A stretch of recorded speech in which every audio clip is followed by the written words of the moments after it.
Olá, pessoal. É um prazer estar aqui com vocês, né, hoje no nosso primeiro podcast do Instituto Nara Crispim e trazendo pessoas na quais eu escolhi a dedo e confio muito no trabalho, né? São pessoas extremamente qualificadas e eu trouxe para que a gente possa, né, discutir um pouquinho da importância de uma equipe interdisciplinar no tratamento, hoje especificamente, do paciente com obesidade.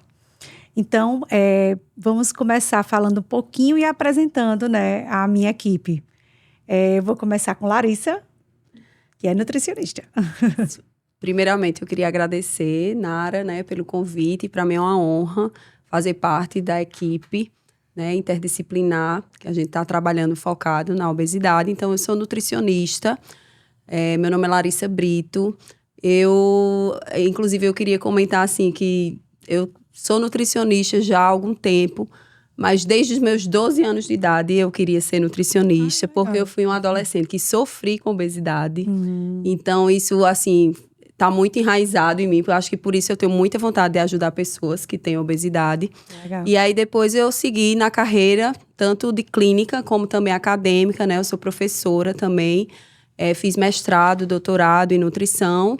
E gostaria muito de contribuir, né, com o tratamento interdisciplinar, que é o que de fato eu acredito, e estou aqui do lado de grandes profissionais para isso. Que bom, Larissa. Seja bem-vinda. Obrigada. E Romário, né, nosso educador físico. Olá, então, primeiramente é um prazer estar com vocês aqui, com Tassiana, com a doutora Nara e a doutora Larissa. Eu também, assim como Larissa, sou um apaixonado pela minha área, né? Já sou formado aqui há mais de 10 anos, aqui pela UFPB também. Local também onde eu tive a oportunidade de realizar um grande sonho, que foi fazer um mestrado lá também. Legal.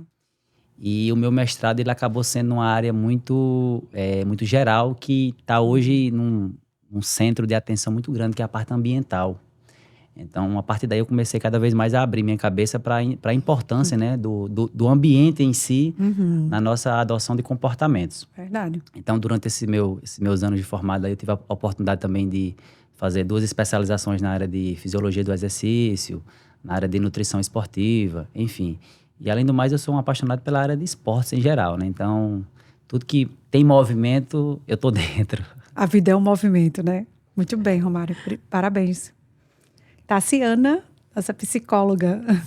Pois é, primeiramente, agradecer à doutora Nara pelo convite. Fiquei extremamente grata. E conheci também Larissa e Romário.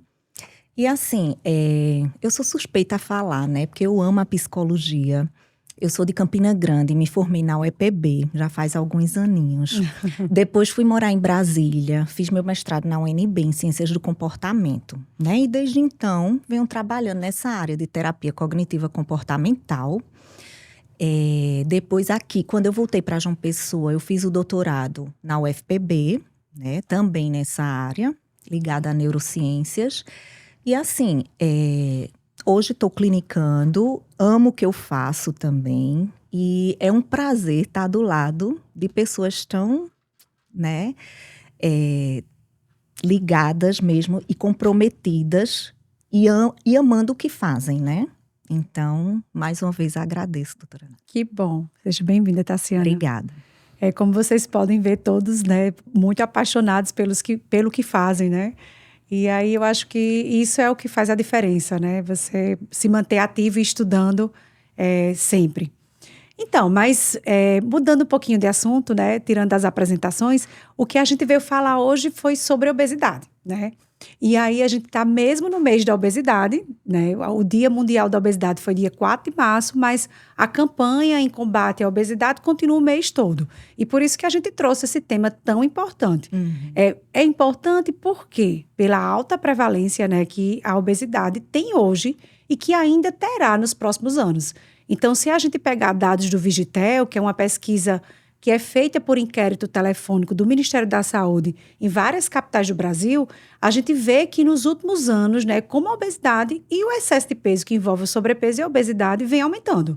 Então, em 2006, a gente tinha 11% mais ou menos da população com obesidade. Depois, em 2016, a gente tinha 22%. E hoje a gente tem 24% da população brasileira com obesidade. Do ponto de vista de excesso de peso, 60% da população tem obesidade. Então, esse problema não é só meu e nem só de vocês, nem só do Brasil. É um problema do Mundial. mundo. Mas é por isso que a gente está unindo forças aqui, né? Para poder ter mais estratégias para poder combater a obesidade. Então, eu queria saber, eu vou começar com o Romário, né? A gente fala muito em prevalência e às vezes a gente sente falta de outros profissionais que não médicos, né? O nutricionista também, ele acaba adentrando muito nessa questão e nessa preocupação, mas a gente escuta pouco, né, dos outros colegas em relação a essa questão da prevalência. Vocês estão ficando mais atenados em relação a isso, Romário? Então, eu acredito muito que, através de dados científicos, né, de achados científicos, a gente consegue ter um grau de conscientização maior, consequentemente de educação da sociedade. E eu acredito muito nisso, né? Conscientização e educação. Então, a partir do momento que a gente tem uma sociedade mais consciente, mais educada, a gente tende a ter um diálogo melhor com todos os temas. Até mesmo temas de grande... Como é que eu posso falar? De grande... Valia, né? Exato. De grande valia, como, por exemplo, o tratamento da obesidade.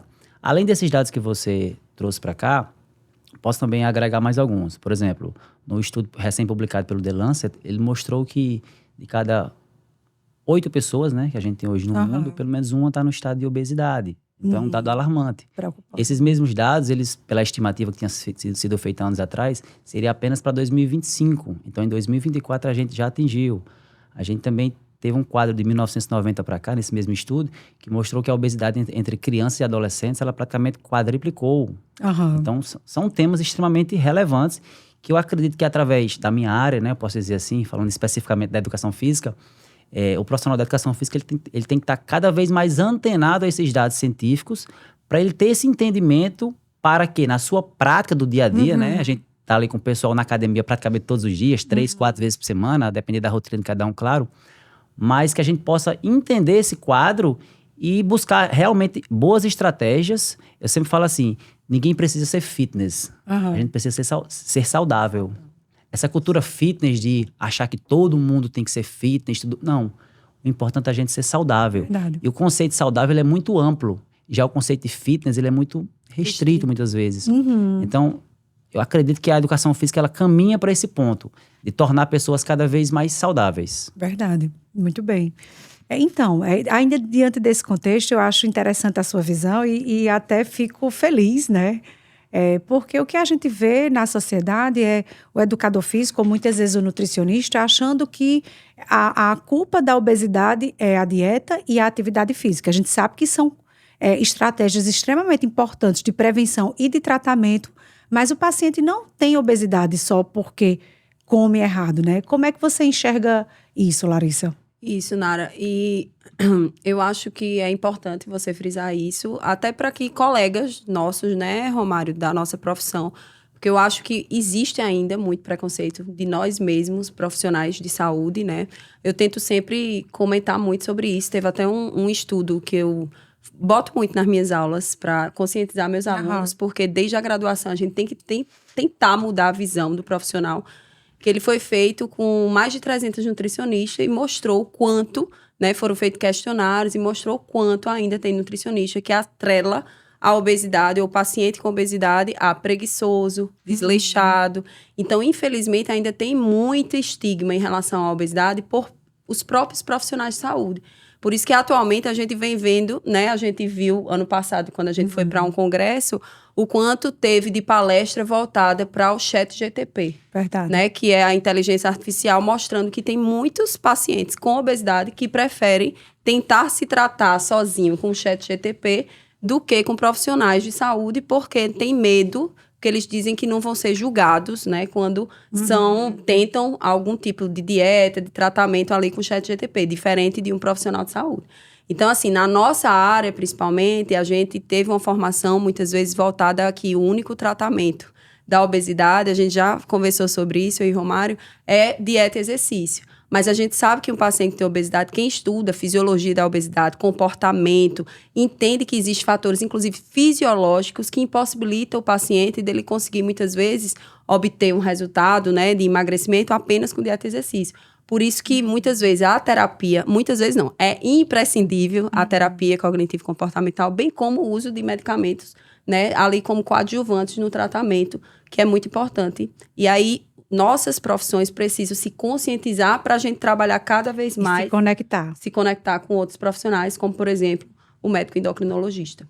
Perfeito, Larissa. E isso abre espaço para você, Tassiana, né? Porque além da dieta, da atividade física, a gente tem a questão psíquica, né, envolvida.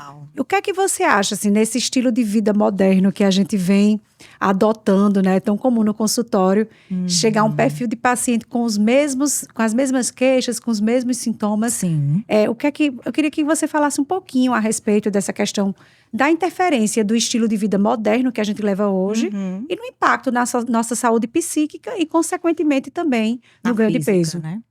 Eu ia pegar a fala de Larissa e ia complementar, só falando que é um conjunto, né?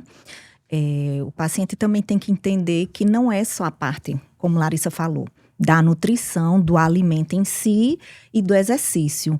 E sim um conjunto, no seu caso, medicamentoso, né? Tem o lado, no meu caso, comportamental, né? Psíquico.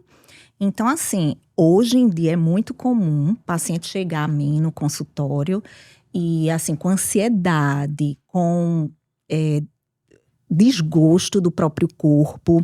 E isso é um ciclo, né? Assim, hoje em dia, você perguntou assim, em relação à atualidade, né? A nossa vida atual tão corrida. A gente não tem tempo para comer, a gente não tem tempo para fazer muita coisa, é tudo muito corrido. Então, assim, é meio que contraditório. A gente quer ser saudável, mas ao mesmo tempo a mídia, né, estimula muito os fast foods. Não tenho tempo, vou comer qualquer coisa. Alimento industrializado. E aí é um ciclo. Ele come, não se sente bem, depois vem um arrependimento e aí vem a ansiedade. Aí come novamente. Então, assim, isso é um ciclo, mas a gente, enquanto psicólogo, a gente pode ajudar esse tipo de paciente trabalhando esse pensamento disfuncional dele, né? Então, assim, a partir do momento que ele chega a mim, que quer essa mudança, né? Não está satisfeito com essa ansiedade, com o seu corpo. Então, a gente vai trabalhar isso com ele, né? E, assim, mudando o seu pensamento disfuncional, provavelmente, consequentemente, a gente muda o seu comportamento, né? Ele ali vai entendendo, vai aceitando que realmente uma boa qualidade de vida, uma vida,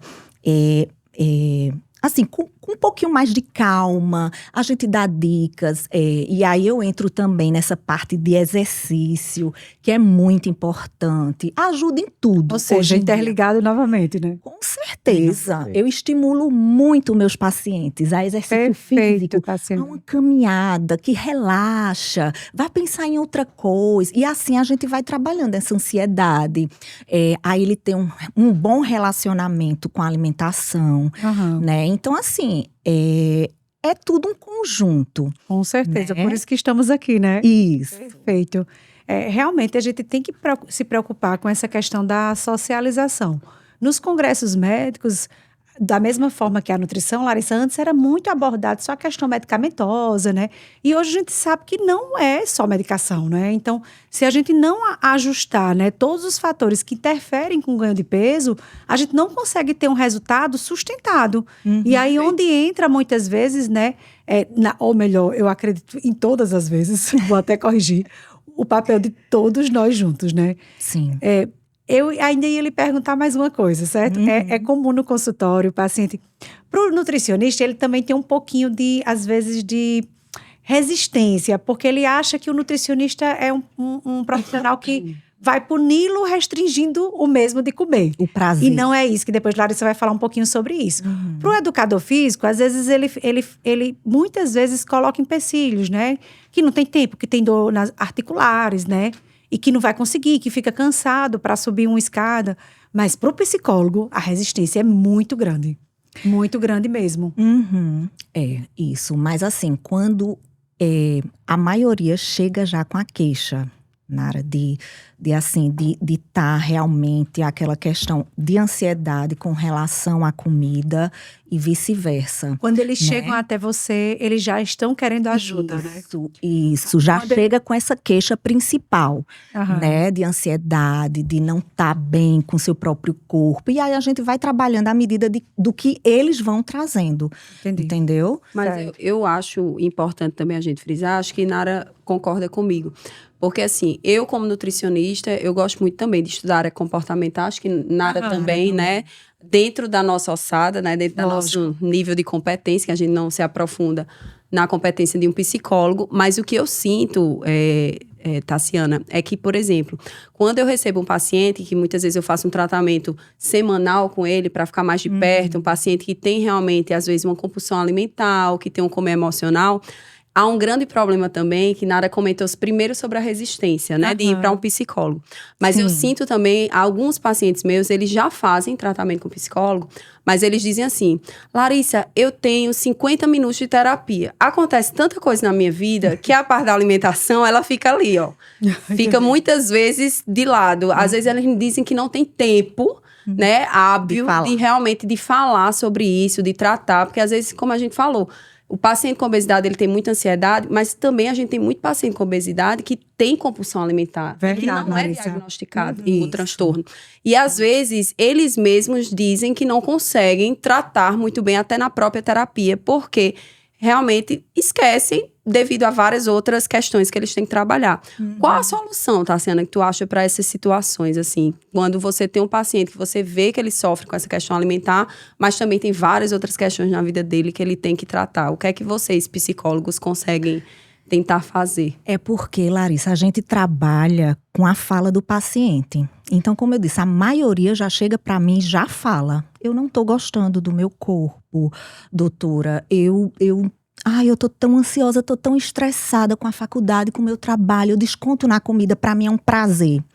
Né? Então, assim, a gente vai trabalhando com essa fala do paciente. Entendi. Esses pacientes que chegam um pouco resistente, vai falando outras coisas, a gente nota um pouco que ele tá fugindo, tem a fuga, né? Mas a gente consegue uma hora ou outra, porque assim, a terapia é contínua, não é do dia para a noite, né? Então, assim, no dia a dia, porque eu também atendo paciente semanalmente, né? Então, a partir de cada semana, ele começa a soltar coisas que eu percebo, vou questionando, né, a ele, e chega uma hora que realmente eles falam, né? Lógico que tem essa resistência, né? Mas alguns pacientes já chegam falando mesmo. Entendi. Eu sempre, assim, tento estimular.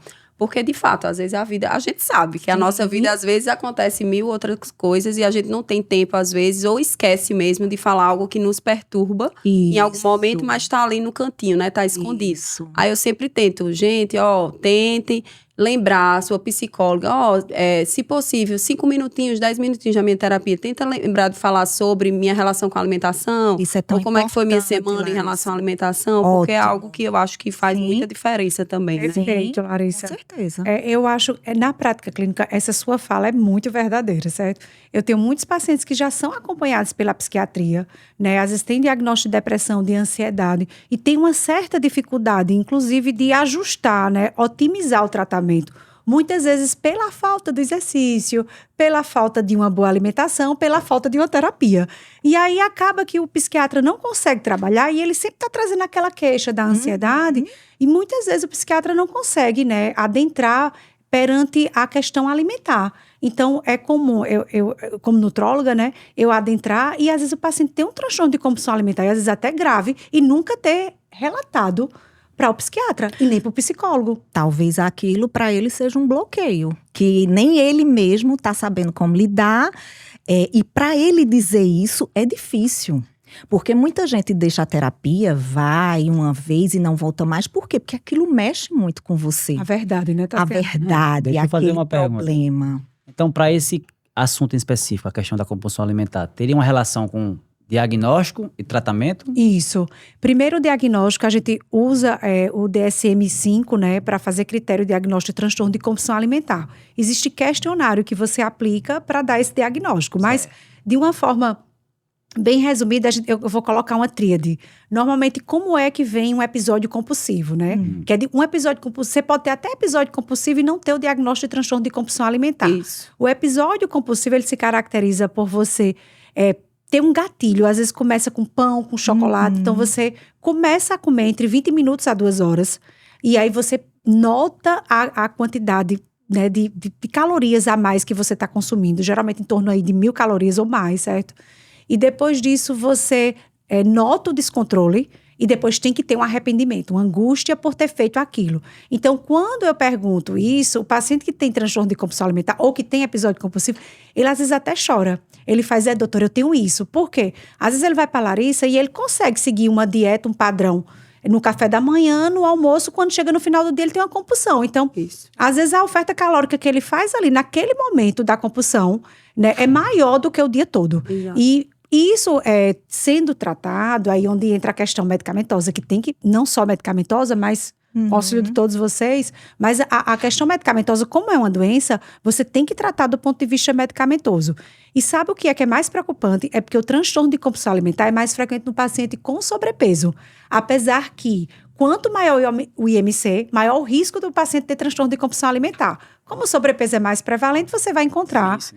E aí, às vezes, você, até como educador físico, né, você, sem saber, por isso que é importante a gente orientar, você fica assim, mas você comeu direito? Você comeu direito? Então, na cabeça dela, ela vai pensar só o quê? Nas refeições que ela ou ele, né, fez de forma correta.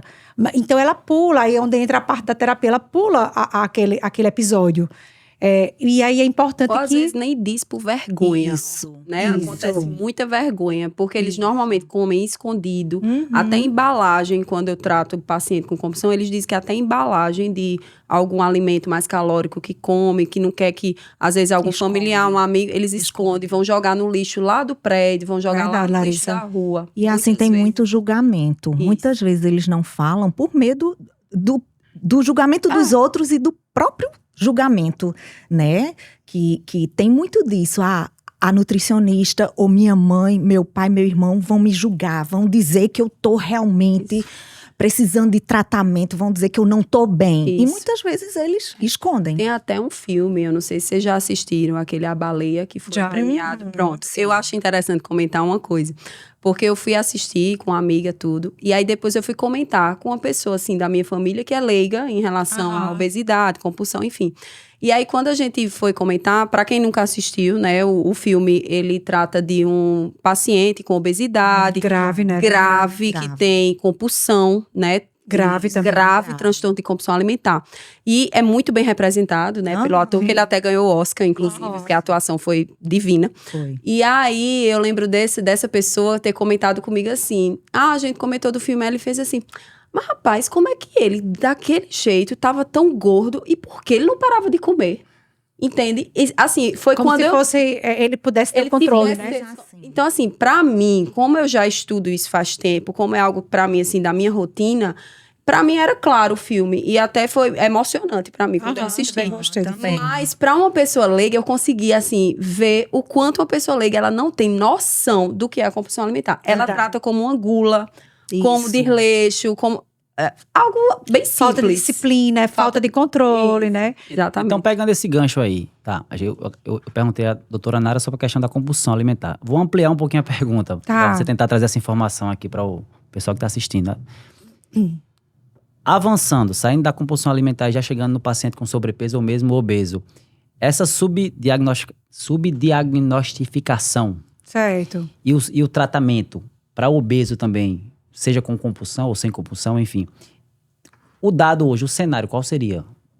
Então, por isso é importante essa sua pergunta, certo? Porque o diagnóstico de obesidade é como diabetes também, certo? Mas o diagnóstico de obesidade continua sendo subdiagnosticado, certo? Então, quando você vai ver na literatura, a porcentagem de pacientes que recebem o diagnóstico, você tem obesidade, é em torno de 30% a 40%, né? Então, dos pacientes que têm obesidade. Então, ainda a gente tem aí uns 60% a 70% dos pacientes que nunca Não recebe. receberam esse diagnóstico. Então, se ele nunca recebeu o diagnóstico, como é que ele vai se permitir procurar um profissional de saúde para ser ajudado, né? Para você ter ideia, tem um estudo que demonstrou isso, que um paciente com obesidade, ele só recebe um diagnóstico de obesidade em torno de 32 anos de idade. E quando ele recebe esse diagnóstico, ele tem um atraso em procurar um profissional de saúde em torno de 6 anos, depois que ele recebe o diagnóstico. Justamente Perto onde dos entra 40 anos. o julgamento, a estigmatização. E ele acha, né, porque ele, na verdade, cresceu escutando que ele era culpado pelo peso, porque ele comia muito, ele não tinha disciplina, ele não tinha controle, ele não se exercitava. Então, tudo isso dificulta o diagnóstico. Do ponto de vista de tratamento, é ainda mais preocupante, né? Quando você, infelizmente, a gente tem um mundo hoje, né, voltado muito para o comércio, e aí a saúde entrou também nessa questão da comercialização, Sim. e a gente sabe que tem muitos tratamentos que são totalmente ineficazes e que só atrasam e dificultam o paciente em aceitar o tratamento. Então, se você for ver dados de literatura, apenas 20% desses pacientes recebem algum tratamento. E eu não falo medicamentoso, é algum tratamento, ou uma psicoterapia, ou um acompanhamento nutricional, ou procura um educador físico, ou seja, qualquer tratamento para a obesidade. Quando a gente vai ver do ponto de vista medicamentoso, menos de 2% desses pacientes vão receber medicação. E aí a gente tem aquela crítica, né, da sociedade de confundir o tratamento da obesidade com o desejo social de emagrecer. Corpo perfeito. O corpo perfeito, que é onde entra, inclusive, muito ligado ao educador físico, né? Ele está sempre, não, mas eu não estou satisfeito. Não, porque ainda estou assim, assado, né? E aí tem profissional que vai fornecer uma medicação para um paciente que não tem indicação. Isso. Se ele fornece, ele só compromete, né? Porque às vezes esse paciente precisava de uma terapia, né? Para melhorar essa visão que ele tem dele mesmo, né? Não associar saúde só à questão da Ao estética, prazer momentâneo, né? Estética, também, né? da comida e estética. E isso realmente dificulta. Então, eu acredito assim, se a gente pegar essas informações, se a gente sabe da importância do diagnóstico, que ainda é baixo, do tratamento, que ainda é baixo, Muito baixo. de uma população que cada vez mais está num ambiente considerado obesogênico. Os dados recentes, eles vêm mostrando isso. A gente até apontou alguns aqui hoje. E você pega um ambiente onde as pessoas, como você disse, a questão do comércio, enfim, o estilo de vida, essa questão do fitness, como eu abordei recentemente. Então, você abre um grande leque para as pessoas buscarem chamados tratamentos alternativos, os chamados ineficazes, acreditar em promessas que a gente sabe que cientificamente não tem respaldo, Não são e sim. seguir aquela dica que o amigo deu. Faz isso que meu amigo fez e deu certo, a minha amiga emagreceu assim. Então, isso abre um grande espaço, uma grande margem para erro. E acho que o ser humano, Tassiano pode abordar muito, muito bem isso, o ser humano, ele não lida bem com o fracasso. E quantas vezes quem já tentou emagrecer, perder peso, ou mesmo tratamento da obesidade, fazer algum processo mais contínuo, ficou infeliz com o fracasso. Então, eu acredito que muito desses dados que você traz, ele realmente reflete a realidade. Eu digo porque eu estou todos os dias na academia. Verdade. E aí eu convivo diariamente, às vezes Com até mais vezes do que o nutricionista, o médico. Na fala, né? Então, nesse dia a dia que a gente vai conversando e a gente vê essas possibilidades reais do fracasso, como muita gente não consegue lidar bem, desanima. Então eu já trago esse leque para você aqui enquanto psicóloga. Como a questão do fracasso pode ser aliada a essa parte comportamental, nesse ambiente cada vez mais obesogênico que a gente vive.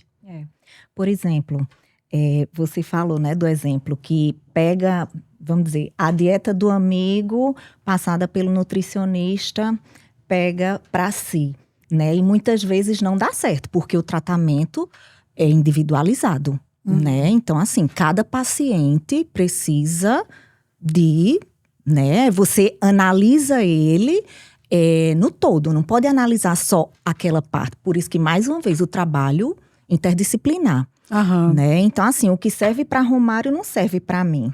Aí eu desisto. Eu vejo que não fluiu, eu vejo que não surtiu efeito, eu desisto.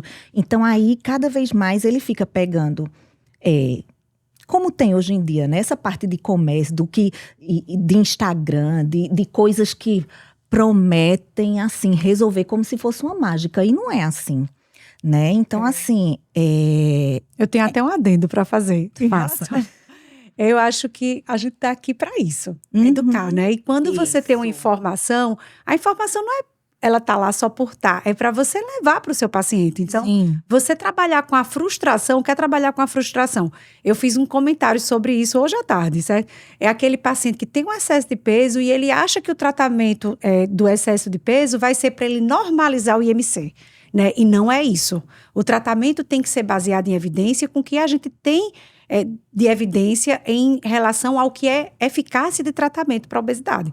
Então, a eficácia de tratamento para a obesidade ou para o sobrepeso é baseada em porcentagem de perda de peso, né? Então, Exato. você trabalhar com aquele dado que parece pouco, às vezes você perder, por exemplo, 5% do peso ou 10% do peso, parece pouco, mas não é pouco do ponto de vista de benefício que aquilo está trazendo do metabólico, cardiovascular, né, para aquele paciente. E também você trabalhar com a sustentação do peso. Isso. Porque o grande difícil. problema do excesso de peso é que, por que essa questão da venda de ilusão funciona? Porque a gente sabe que uma restrição calórica curta, ela vai ser impactante, ela vai funcionar, entre aspas, né? Ela vai funcionar a curto prazo, mas ela não vai ser O difícil sustentada. é sustentar. É. E eu ainda acrescento mais uma coisa.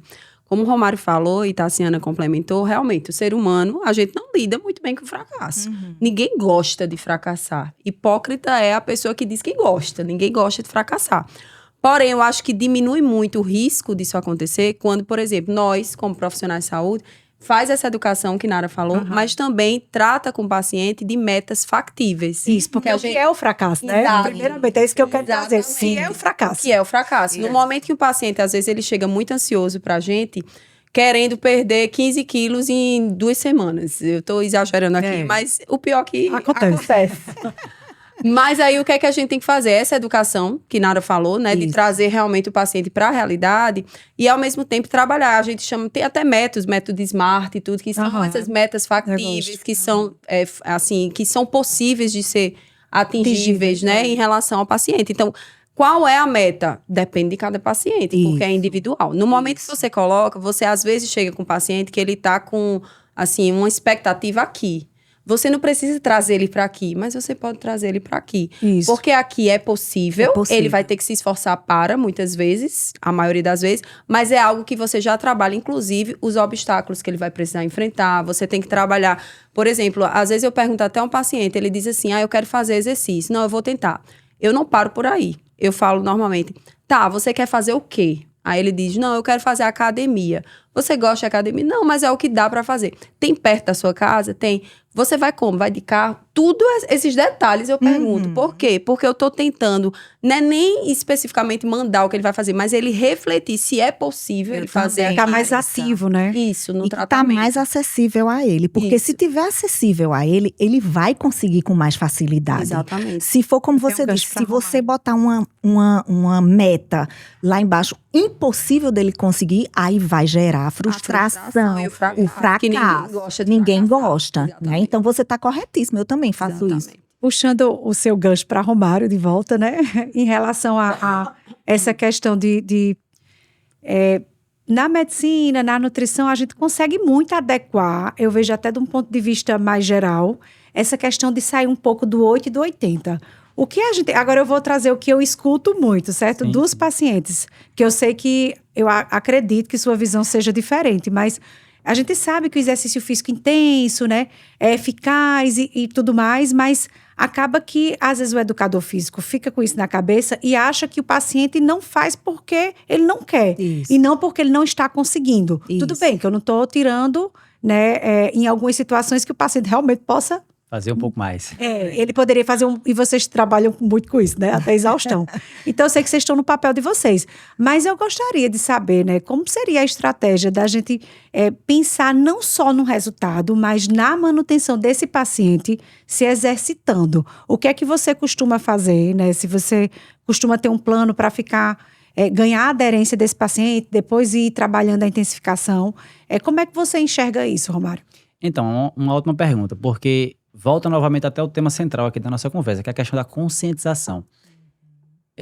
A partir do momento que a gente se torna consciente, a gente tende a fazer as coisas com um pouco mais de responsabilidade. E nada melhor do que ter responsabilidade com o nosso bem maior, que é a nossa saúde. Então, a partir do momento que é trilhado esse caminho, como Larissa comentou, né, do que você pode fazer, e você tem aquele compromisso ali, eu consigo ir 3 vezes por semana, 40 minutos, 50 minutos, vou para a academia do prédio, enfim, academia fora do prédio. Então, a partir desse momento, e você começa realmente o planejamento de treinamentos ali, seja para um sedentário ou para uma pessoa que já treinou muitos anos da vida, enfim, a depender do perfil, claro, o primeiro passo pós-conscientização seria um processo de adaptação básico. Isso. Muita gente, quando começa um programa de exercício, como você disse, é o 8 ou 80. Ou ele quer começar achando que ele vai abraçar o mundo, ou ele acha que aquilo não é para ele. Então, acho que o ambiente acolhedor também da academia, porém, só um adendo, a academia é um ambiente narcisista. E como todo ambiente, ele tem um comportamento das pessoas dentro. A socialização. Exato. Isso. Então, eu acredito que o papel do profissional, nesse sentido da adaptação, eu não falo da adaptação apenas do ponto neuromuscular, mas eu falo da adaptação consciente ao ambiente também. Dele ter a responsabilidade com o compromisso da frequência dos treinos, para ele evoluir, obviamente, e, consequentemente, para ele realmente entender que ele precisa passar por um processo de adaptação neuromuscular, aumentar a força, aumentar um pouco a parte cardiovascular dele, para gradativamente a gente ter pontos de evolução no treinamento, com aumento da força, consequentemente aumento da massa muscular, consequentemente a redução da massa gorda. Então, esse processo de adaptação, ele demoraria um certo período, aquela coisa, né? Nenhum resultado a gente consegue rápido, Com certeza. principalmente para coisas boas.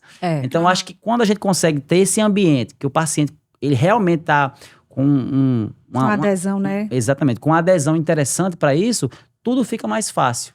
Mas mesmo aquele paciente que não tem um grau de adesão tão bom, dá pra gente trabalhar isso. E nada melhor do que uma equipe interdisciplinar para Isso, e a gente nunca desistir do paciente. Porque às vezes ele mesmo desiste dele, né? Mas a gente é que tem que estar sempre estimulando. E dizer, eu tô aqui com você, a gente, né? Eu falo muito isso para os meus pacientes. Né? Vamos conseguir. O trabalho da terapia não é do dia para a noite, mas a gente, à medida do possível e à medida que vai passando as sessões, a gente vai trabalhando isso. Então, eu me coloco muito junto desse paciente. Entendeu? É interessante isso que você fala, Tassiana. Eu vou puxar agora a sardinha para o seu lado. Porque o paciente, quando ele começa a fazer terapia, ele acha que quando ele chegar ao psicólogo, o psicólogo vai resolver todos os problemas dele, né, com a varinha mágica. Sim. E aí tem a ética do psicólogo, primeiro, lembrando que a gente está conhecendo uma pessoa, né? E a gente está escutando, não há julgamento naquilo. Não. E é um trabalho demorado, né? Sim.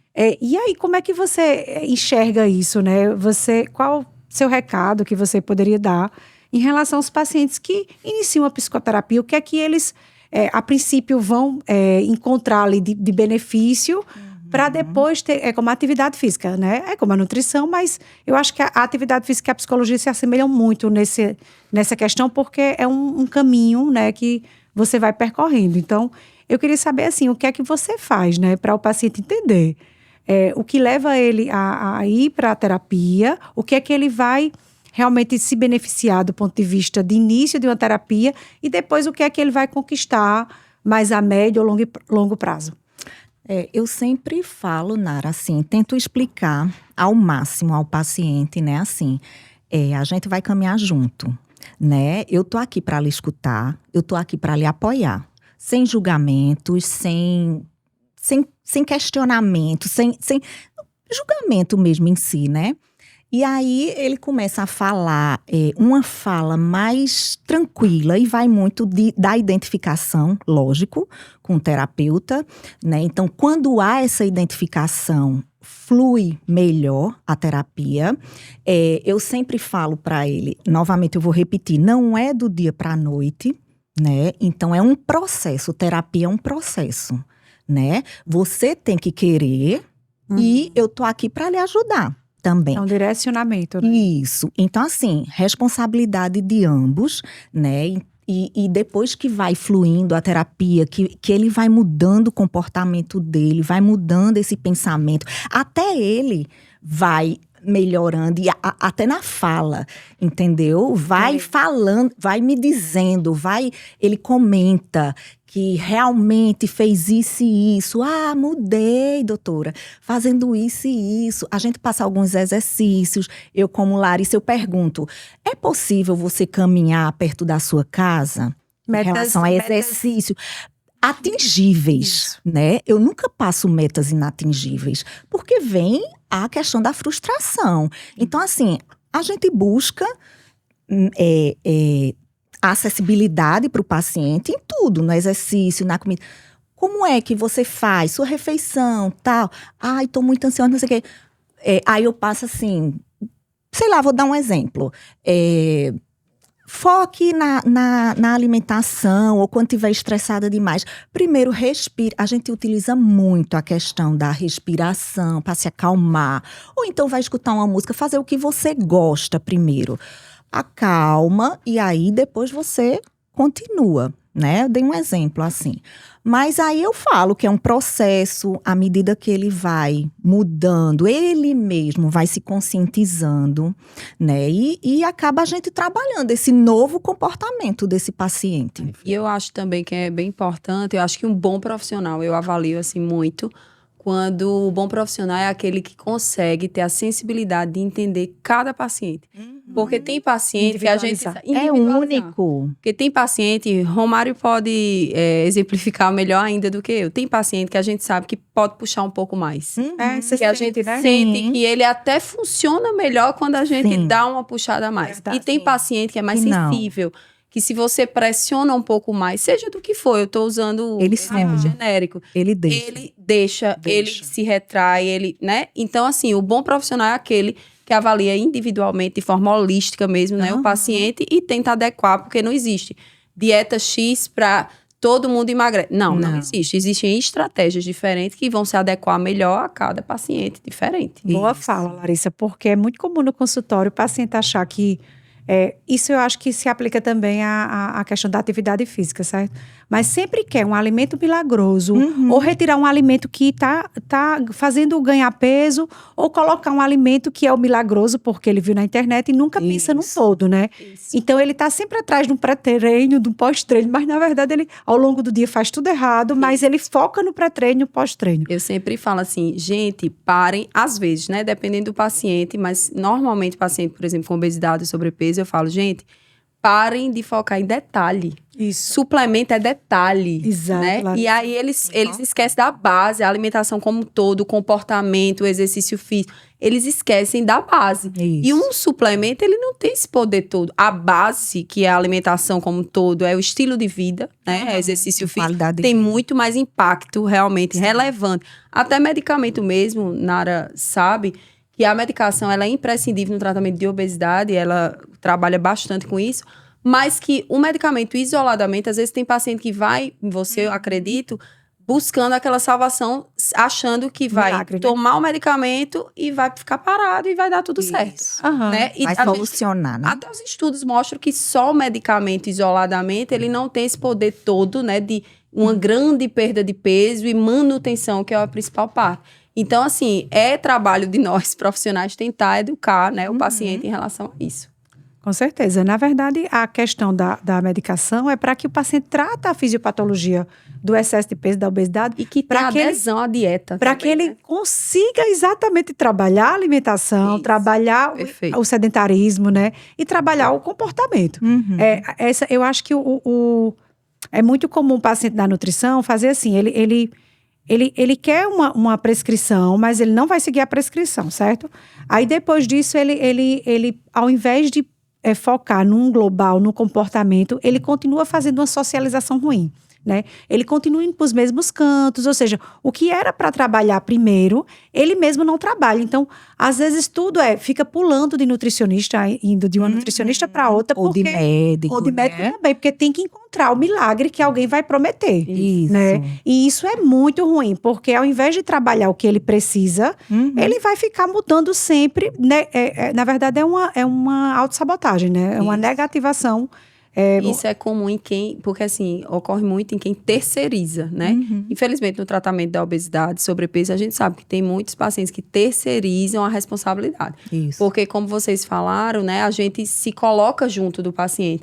Mas eu sempre brinco, dizendo que se fosse um filme, eu fico brincando com o paciente, dizendo, eu sou a diretora, eu tô aqui lhe orientando, mas o ator principal, a atriz principal é você. Se eu colocar qualquer orientação, mas você não executa, eu não vou ver nenhum resultado. Né? Então, a gente precisa realmente trazer o paciente, assim, ele entender que também ele tem parte da responsabilidade de executar, né, as orientações, seja de medicamento, dieta, treino, comportamento que a gente propõe para ele. É trazer a consciência. É trazer a consciência, a Correto, conscientização que você tinha falado. E sobre esse tema, a gente tem um dado muito interessante. O Colégio Americano de Medicina, né, ele coloca todo ano as chamadas tendências fitness para o mundo e também traz aqui para o Brasil. No ano 2024, o Colégio Americano de Medicina colocou, salvo engano, no item 16, a terminologia exercício é remédio. Então, a gente pode ter um conceito muito amplo sobre isso que Larissa falou.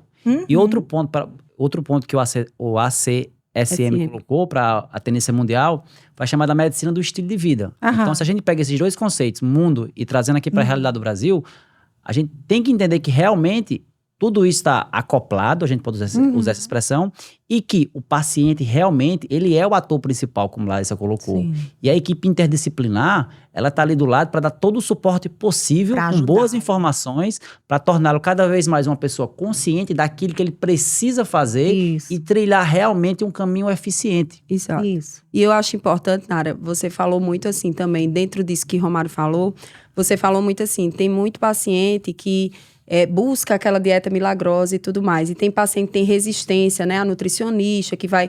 Não é fácil mexer com hábito alimentar, mudar hábito, a gente sabe. Eu sou completamente ciente disso, que não é fácil. Mudar comportamento não é fácil. Não. Mas a gente sabe que tem muita resistência à psicóloga, à nutricionista, mas acredite, no consultório de nutrição, no meu caso, eu recebo muito paciente que eu indico ir para endocrinologista e eles têm resistência. Por quê? Porque existe um estigma ainda de que a obesidade é culpa do paciente, como você tinha falado no começo. E aí ele sente, quando eu digo isso, ele, não, antes de eu tentar medicamento, vamos tentar só mais um mês, vamos tentar. Por quê? Porque eles atrelam o uso de medicamento a fracasso. Se ele está usando medicamento, é porque ele fracassou. Se ele está precisando fazer uma cirurgia bariátrica, é porque ele fracassou. Isso. Né? E a gente precisa diminuir esse estigma. Porque se a gente indica, por exemplo, eu como profissional nutricionista, se eu estou indicando o paciente para procurar ajuda de um endocrinologista, é porque eu consigo visualizar que ele vai ter muito mais sucesso se ele fizer esse acompanhamento também. E é nosso papel, né? Exatamente você mostrar, até através de estudos, certo? O quanto é importante você medicar esse paciente.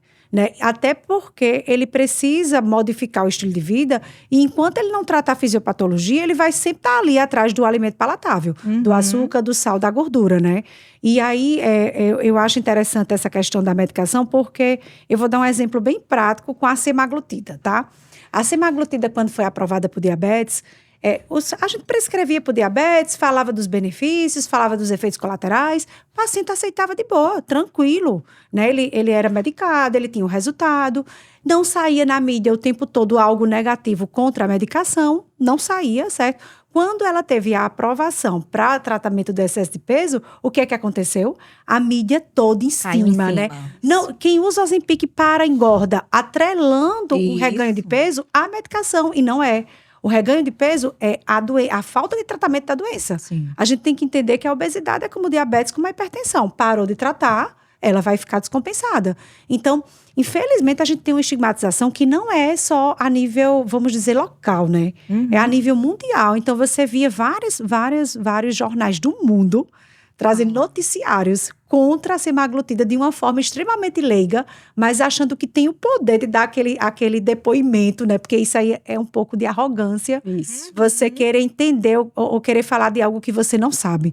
Então, isso, o que é que aconteceu? Os pacientes que estavam usando a medicação e tinham excesso de peso, muitas vezes paravam. Ou então, como confiavam no médico, por exemplo, mandavam uma mensagem: doutora, a senhora viu essa reportagem?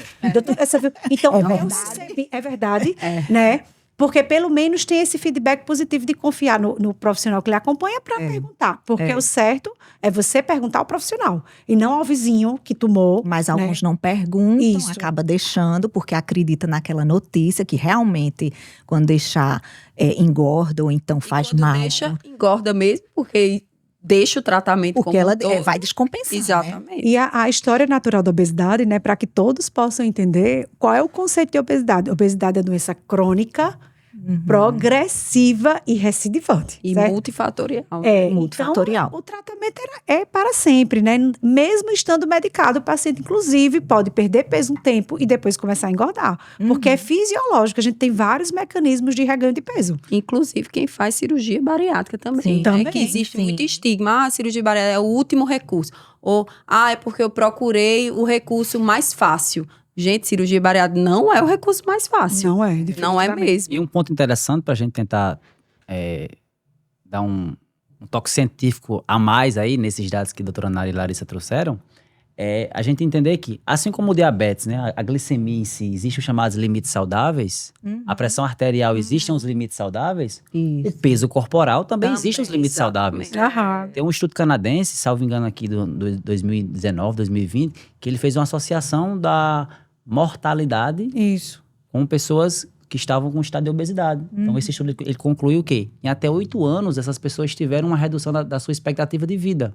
Então, é um dado interessante para a gente ter essa conscientização e realmente buscar o tratamento baseado em evidências. Sim. E puxando para a sua sardinha, agora já que você trouxe esse dado, às vezes o paciente, como ele não entende, né, nosso papel é orientá-lo, é exatamente isso, assim, além do IMC estar associado, né, à mortalidade, a gente tem que entender que outros conceitos também novos surgem e nos fazem avaliar, né, que aquilo ali também está associado a aumento de mortalidade. Qual seria, por exemplo, variabilidade de peso. Então, uma coisa é um paciente que tem um peso em excesso e ele persiste com aquele peso ao longo da vida, muitas vezes porque está fazendo atividade física. É bem comum um paciente, às vezes portador de obesidade, que pratica atividade física, ele tem obesidade, mas ele fica naquele patamar. Estável, né? Ele está se exercitando, certo? Mas aquele paciente que oscila de peso, né, ele perde 20 quilos, inclusive é onde entra essas condutas imediatistas e erradas, né? Ele perde 20 quilos em 2 meses, aí depois ele já está reganhando. Aí depois ele vai procurar uma conduta milagrosa novamente, aí perde 10 quilos. Então, essa oscilação, essa variabilidade de ganho, o ciclo que a gente chama de ganho e perda, né? Além de aumentar risco cardiovascular, certo? A gente tem estudo mostrando isso.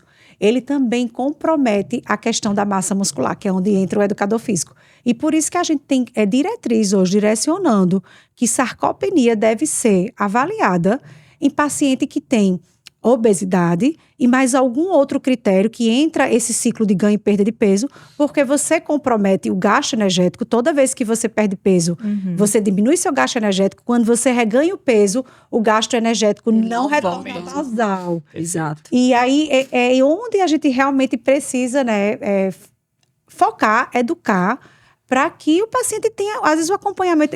Eu faço um ambulatório de obesidade muito grave e a gente sabe a limitação do Sistema Único de Saúde para medicações, que não existe.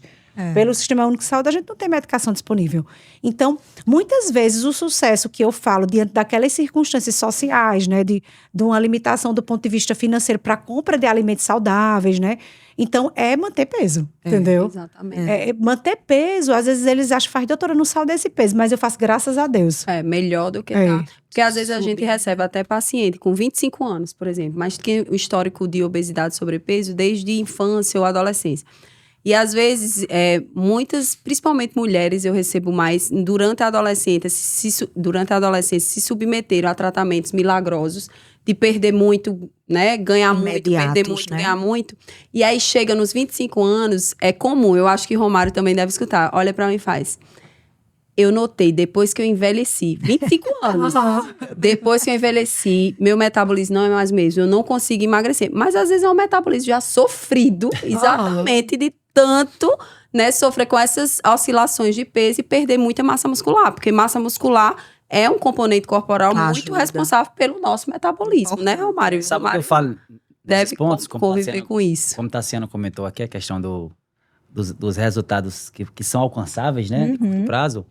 Às vezes o paciente, ele é muito fadado essa questão da avaliação com o nutricionista, com o endócrino, com o nutrólogo, sempre ser positiva. Eita, eu perdi 2 quilos, perdi 3% de gordura. Então, ele sempre tem essa tendência. E quando ele vem com, digamos assim, uma estagnação, ele vem ali, caramba, a avaliação não foi tão boa. E aí eu digo, não, foi excelente. Você conseguiu manter. Vê quanto você já perdeu nesses últimos 3, 6 anos. Exatamente. Valorizar o resultado. Aí eu pego ele aqui no específico. A gente tá fazendo um treino de força.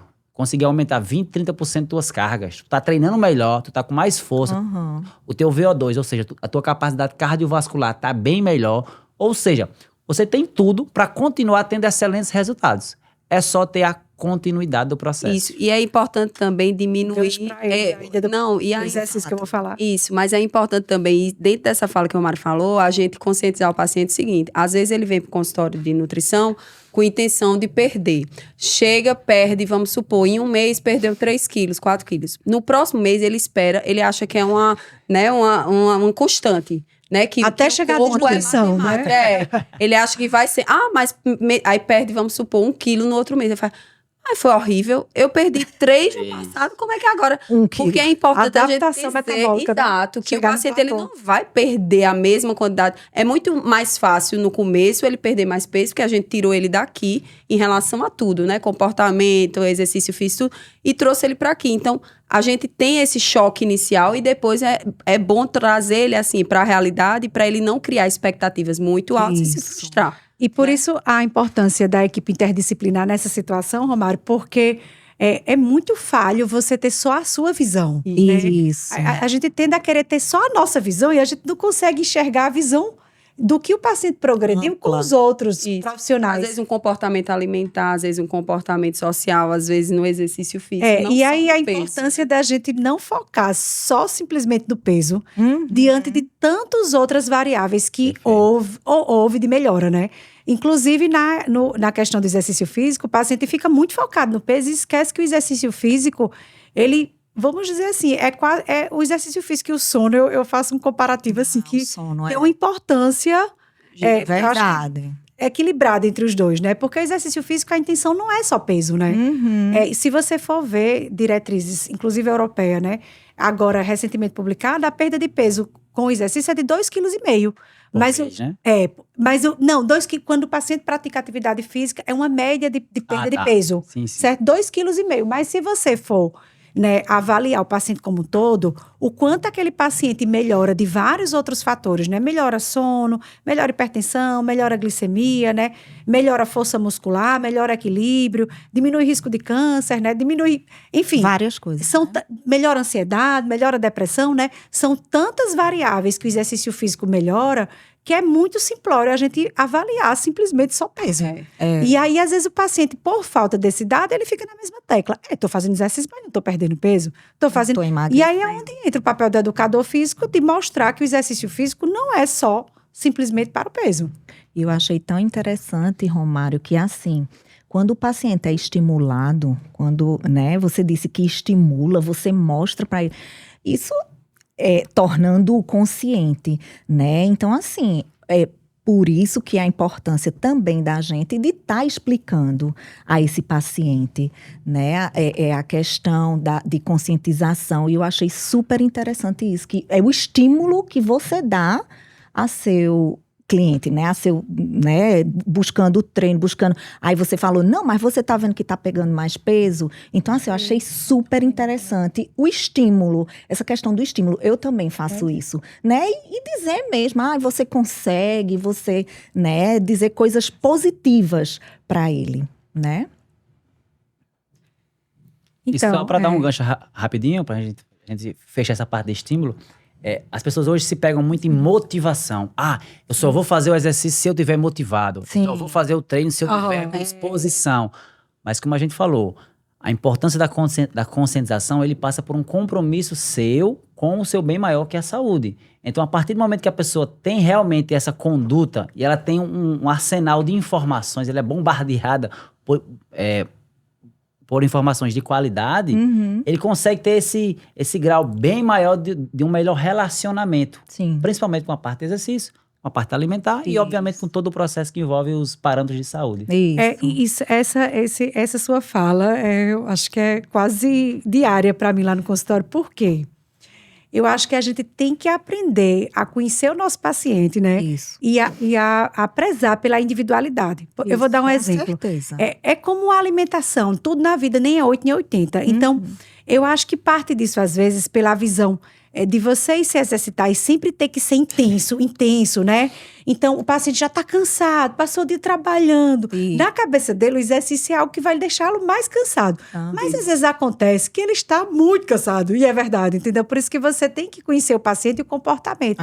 E aí, você adequar para esse momento, né? Um exercício que não seja tão extenuante, eu acho que isso facilita a adesão, né? É a mesma coisa da dieta. Se você, né, faz dietas extremamente restritivas, você só vai conseguir fazer a curto prazo. Então, eu acho que essa visão de você... Eu mesma, certo? Eu sou uma pessoa que, se eu tô ali para fazer alguma coisa, eu vou fazer direito.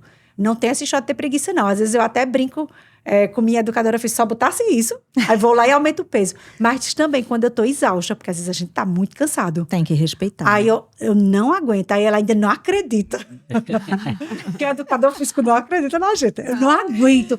Não, mas ali ele tá estimulando, né? Não, Não é ela- que não acredita. Ela disse assim, vai fazer 3 séries um dia desse. Aí eu disse, eu já fiz as 3. Ela fez... Aí ela, Fez se, não. ela se perdeu, né? Aí ela, pra testar, ela pegou, botou a 4ª. Aí eu disse, eu vou fazer só pra ela ver. Aí eu não aguentei, eu entrei exausta. Aí ela fez, tá bom. Aí ela acreditou. Eu não vou falar porque eu não gosto de falar mal do meu personal. Mas olha só, essa questão da percepção da individualidade em todos os âmbitos, ela é fundamental para uma melhor adequação, para uma melhor adesão e, consequentemente, um melhor resultado do paciente. Uhum. Verdade. Mas é. Então, dentro do treinamento, é a mesma coisa. Pô, o dia de hoje foi puxado, acabei de chegar de viagem, uma reunião, o pau tinha ali 25 minutos, eu tô com a minha cabeça a mil. Vai lá e faz o que dá para ser feito nesses Exatamente. 25 minutos. Não, eu sou prova, eu brinquei, inclusive, porque Romário é meu personal. Mas eu sou prova disso. Eu trabalhava fora, por exemplo, tinha dia que eu chegava cansada, porque eu trabalhava 500 quilômetros daqui de uma pessoa. Chegava de viagem nesse dia, ia treinar, porque era o momento que eu tinha. E Romário sempre respeitou. Porque se eu soubesse, assim, se eu pensasse que Romário não respeitasse, eu desistia de ir. Você verdade. deixa. Certeza, Você deixa. eu desistia de ir, sem sombra. Isso eu comparo, né? É igual a você pegar um estudante de graduação e aí, às vezes, você pensa que o estudante é um estudante de doutorado e querer fazer uma coisa tão Isso. difícil. E às vezes Não até existe. a linguagem, né, que a gente usa também. Então, mas eu também entendo, né, que tem pacientes não, que tem pessoas que elas sempre vão querer a moleza, né? Claro. O ser E aí humano você é a lei do precisa- menor esforço, né? Mas aí você tem que estimular, como o Romário estava falando. Estimular e não traumatizar. E vai do que eu falei também, de ter a sensibilidade de conhecer cada pessoa que a gente trabalha. Eu sempre uso uma expressão bem simples. Ó. O melhor parâmetro é fazer o melhor para hoje. Isso, Então, perfeito. perfeito. O dia hoje, beleza, vamos tentar fazer o melhor para hoje aqui no treino? Aham, Vamos tentar com se certeza. alimentar da melhor forma que Que der der pra pra hoje. hoje. O almoço Um não dia deu de pra cada fazer. vez. Faz o que der para fazer de melhor. Hoje. Vamos ter essa consciência, essa percepção. Isso. E aí a nossa cabeça fica bem melhor, acredita? Ontem eu postei faço isso isso também. no consultório. Eu brinquei igual os alcoólatras anônimos. É um dia de cada vez. passo de cada Até vez. Mas é. eu brinco assim, olha, veja, cada pessoa está num estágio de maturidade nutricional. Sim. Tem uns que comem muito errado, então eu vou tirar aquele lanche ali muito errado, diminui, Já fez faz muita restrição coisa. calórica, aí ele tem uma resposta. Só que depois é uma escadinha, ele tem que evoluir. Mas e vai aí aos ele passa, poucos, né? aí ele passa para uma avaliação de qualidade nutricional, né? E aí, será que eu tô comendo frutas? Será que eu tô comendo legumes? E aí, depois ele parte para uma outra etapa, que é a mais difícil, é você pesar alimento, você realmente seguir a risca, né? Isso. Então, por exemplo, o que é que eu faço comigo? Eu fico me fiscalizando. Será que eu comi fruta hoje? Eu comi quantas frutas? Eu comi quantas porções de legumes? Beber eu bebi água. Então, isso para mim parece... As pessoas acham até que é fácil, mas não, é porque eu faço auto-vistoria todos os dias comigo mesmo. Isso. E eu acho que vale a pena, já puxando esse gancho da vistoria que você falou, que o paciente que tem obesidade, mesmo que ele tenha perdido peso, ou um paciente com sobrepeso e está num peso considerado para ele adequado, ele tem que entender que ele deve ser um vigilante o resto da vida. Exatamente. Né? Porque não dá pra gente relaxar, porque aquele paciente, ele tem uma tendência, uma genética, muitas vezes, para a doença. Então, ele precisa ser um autovigilante o resto da vida. Verdade. Deixa eu aproveitar um ponto aí rapidinho sobre genética. Genética, comportamento, ambiente obesogênico, esses termos que a gente sempre escuta, né? Seja no consultório, seja na academia, para os meus colegas também aqui da área. Até que ponto vocês aqui, enquanto profissionais interdisciplinares, né, que somos, entendem esse boom que a gente pegou desses dados, digamos assim, mais recentes, né? Dessa parte do tratamento da obesidade, do aumento de sobrepeso em adultos, em crianças e adolescentes também, com essa relação entre genética, realmente ele tem um peso considerável, e qual o papel realmente do ambiente em si, nessa parte comportamental. Será que isso daí tá pesando? Um pesa mais que o outro, um tem mais influência que o outro? Que a gente sempre escutou, né? A genética... Minha genética, eu engordo por causa da minha Então, genética. até que ponto aí, acho que era bom escutar a visão de vocês também nesse ponto. Então, eu acho que, eu acho que realmente houve uma piora, né, do comportamento alimentar, das escolhas alimentares, houve uma piora do sedentarismo, entre aspas, você já trouxe até um dado, né, que você me falou. Mas eu acho que um dos pontos também é a epigenética. certo? Isso. Então, o ambiente também interfere na expressão do gene. Com certeza. Então, e aí a epigenética, né, quando você muda a expressão do gene, por exemplo, uma mulher grávida que tem um diabetes gestacional, que ganha muito peso, mesmo não tendo obesidade na gestação, esse filho que ela está carregando, né, na vida adulta ele tem maior risco de obesidade. E Isso. aí isso é herdável por 2 a 3 gerações. Então você às vezes pergunta, sua mãe tem obesidade? Sua mãe teve diabetes gestacional? Ele, não, doutora. Mas às vezes a avó teve, ou a bisavó teve, entendeu? Então a gente está ainda pagando, né, o pato por nossos antecedentes. E temos a tender a pagar mais, né? Porque o Exatamente. ambiente, ele tá cada vez mais obesogênico, ele tá interferindo nessa questão de epigenética, né? Que é uma área que, inclusive, vem crescendo muito. E por isso, muitas vezes, assim, a gente tá tendo mais estudos nessa área de programação metabólica, né? Que é quando Sim. realmente ali durante a formação, num período crítico de desenvolvimento da vida, como na gestação e no início da sua vida, né? Ali uma criança, normalmente hábitos ali podem interferir para o resto da vida, seja para a doença ou para a saúde. Aham. Então, hoje em dia, estão tentando entrar muito nisso, por isso que se vocês observarem, hoje em dia tem muita gente que leva um filho para um nutricionista materno-infantil para cuidar da introdução alimentar. Ninguém Isso. ouviu falar nisso Não. antigamente. É. Porque a tentativa da gente profissional de saúde é prevenir o máximo, Exato. né? E é importante, né? O você, meio enquanto influencia, com certeza. Com comportamento, certeza. Sim, com certeza. Por exemplo, vou dar um exemplo bem simples. Numa casa que tem, sei lá, que a gente fala, né? O comer rápido. Eu acho que o exemplo A mais simples besteira. é o Covid, né? O Covid, o transtorno psíquico aumentou, né? A prevalência de... Isso. excesso Então, de peso. comer fácil, comer... Isso influencia, lógico, né? É diferente de você preparar uma comida numa casa que você faz todas as refeições, preparada em casa. É diferente de você ter ali besteira, biscoito e não sei o que, no dia a dia correndo. Com certeza o meio E influencia. a gente tem estudos comportamentais nesse sentido, né? Estudos de pessoas que trabalham em escritório, de ter o chocolate perto, Isso. de ter o chocolate Um lanchinho longe. industrializado. Você não comprar para a sua casa é o melhor e Com primeiro passo que certeza. você pode fazer Com certeza. desses tipos de alimentos para diminuir o consumo. Com certeza. Os E eu acho industrializados, né?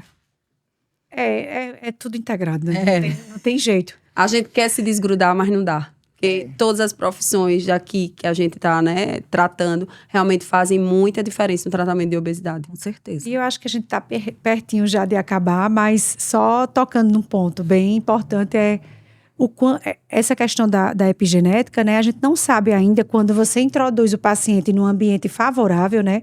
Aquela adaptação, quantos anos ele vai precisar Sim. para ele modificar aquele gatilho que ele teve anteriormente. Então, eu vejo, né, na verdade, vamos dizer assim, um desejo mundial, né, de tentar amenizar o impacto Sim.